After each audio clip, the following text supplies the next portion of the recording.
Oi, pessoal! Olha, hoje a gente vai mergulhar numa conexão fascinante e um tanto escondida que atravessa diferentes partes da Bíblia. A ideia é juntar profecia, apocalipse, poesia e sabedoria para desvendar um mistério que liga textos que, sinceramente, parecem não ter nada a ver um com o outro. Vamos nessa? Pois é, quando a gente olha para isso, parece uma salada de frutas, né? Uma visão lá no céu, uma cena de terror global, uma reflexão sobre a natureza e um clamor super pessoal. O que isso pode ter em comum? Mas, e se tiver um tema, um fio condutor costurando tudo isso por baixo dos panos? Esse é o quebra-cabeça que a gente se propõe a montar agora. Ok, então vamos lá, vamos direto ao ponto. As nossas pistas para resolver esse mistério vêm de 4 fontes bem diferentes: os livros de Zacarias, Apocalipse, o Salmo 141 e o livro de Provérbios. Então, o desafio aqui é bem grande. De um lado, temos profecia, com visões divinas. Do outro, o Apocalipse, com todo aquele simbolismo dramático. Aí vem a poesia, que é a pura expressão da alma. E a sabedoria, com observações práticas da vida. A pergunta que fica é: como é que coisas tão diferentes podem apontar para a mesma direção? É isso que a gente vai descobrir. Bom, para começar essa investigação, a gente vai olhar de cima, numa escala bem grande, sabe? Uma escala cósmica. Vamos focar num conflito sobrenatural que aparece nos nossos 2 primeiros textos. Uma batalha que acontece por trás das cortinas do nosso mundo. Imagina só a cena. A gente está num tribunal celestial. O sumo sacerdote, chamado Josué, está ali, de pé, diante do anjo do Senhor. É um cenário super solene, um julgamento divino. Só que ele não está sozinho. Tem alguém ali do lado dele pronto para acusar. E a história se desenrola em passos bem claros. Olha só. Primeiro, a gente vê Josué ali carregado de acusações que são simbolizadas por aquelas roupas sujas. Mas aí acontece uma intervenção divina que muda tudo. Ele não é só perdoado, ele é completamente restaurado, purificado e honrado.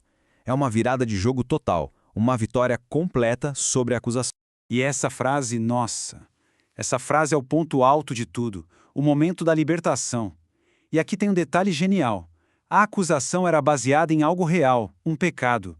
A mentira não estava no fato em si, mas na intenção, na vontade de usar aquele erro para condenar para sempre. Já a verdade divina age de outra forma. Ela liberta. Ok? Respira fundo porque agora o cenário muda completamente. A gente sai do julgamento de uma única pessoa e vai para uma crise de escala global. O palco aumenta drasticamente. Mas o tema de fundo? Esse continua o mesmo.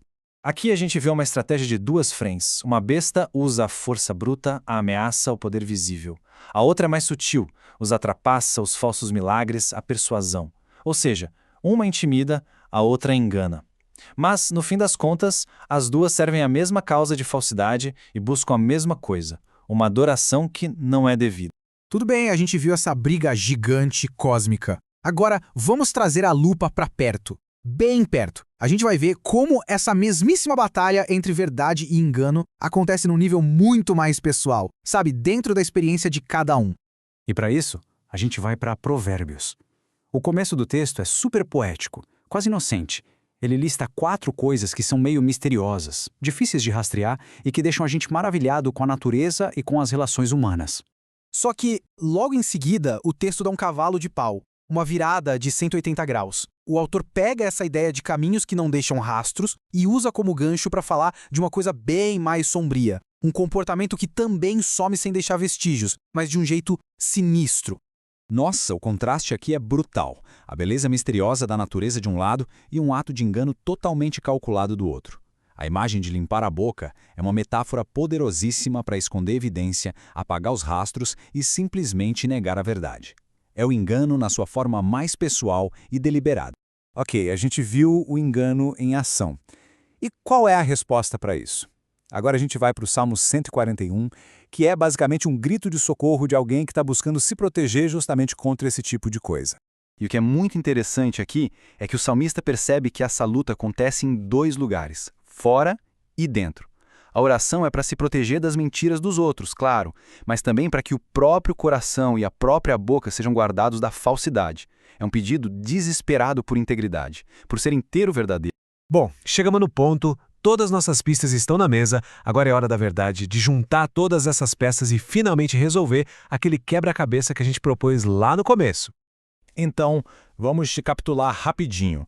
Um homem sendo acusado lá no céu, o mundo inteiro sendo enganado por poderes fraudulentos, um mato de traição escondido a 7 chaves e uma oração pedindo livramento. A pergunta de $1 milhão: o que é que liga tudo isso? E a resposta, o fio comum que amarra tudo isso, é o engano espiritual. Essa luta universal entre o que é verdadeiro e o que é falso, o que é íntegro e o que é corrupto. E essa batalha acontece em todos os níveis. Não importa se é lá no céu, no cenário mundial ou bem aqui, dentro do coração. Pensa bem, em Zacarias, a mentira é uma acusação que quer destruir. Em Apocalipse, é um truque para controlar todo mundo. Em Provérbios, é um segredo para fugir da responsabilidade. E no Salmo, é o perigo do qual a gente quer escapar a todo custo. O palco muda, mas a peça é a mesma. Ok, estamos chegando ao final. E aí fica aquela pergunta, né? Tá, mas e daí? O que isso tudo tem a ver com a gente hoje em dia? Por que essa batalha antiga entre verdade e engano ainda é tão importante? E a grande sacada é que esses textos, mesmo sendo milenares, conversam diretamente com o nosso mundo de hoje. Afinal, essa luta para saber o que é verdade e o que é mentira, no meio de tanta informação, tanta narrativa conflitante, isso é a nossa vida todo santo dia, é uma experiência humana universal. E é por isso que a pergunta final que esses textos deixam no ar é super, super atual. Desse mundo de hoje, com informação vindo de todo lado, notícias, opiniões, propaganda, fake news, como é que a gente faz para separar o joio do trigo? Como a gente aprende a enxergar o que é real e o que é só uma ilusão bem contada? Essa é a reflexão que fica, e ela é mais vital hoje do que nunca.